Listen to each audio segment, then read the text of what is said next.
எனக்கு துபாயில் ரொம்ப ரொம்ப பிடிச்ச பிளேஸ் எது பார்த்தீங்கன்னா அல்கராமா. நான் வந்து ஃபர்ஸ்ட் இருந்த இடமும் இங்கே தான், என் லைஃப் ஸ்டார்ட் பண்ண இடமும் துபாயில் இங்கே தான்.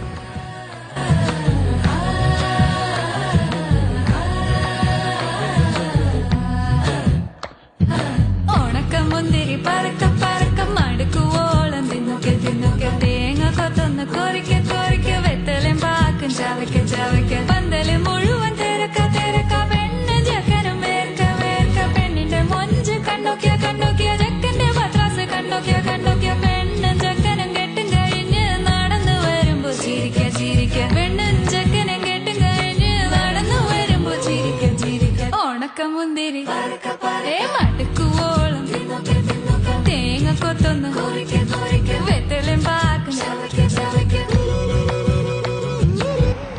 சரம பார்த்தீங்கன்னா ஒரு மினி கேரளானே சொல்லலாம். சீரியஸா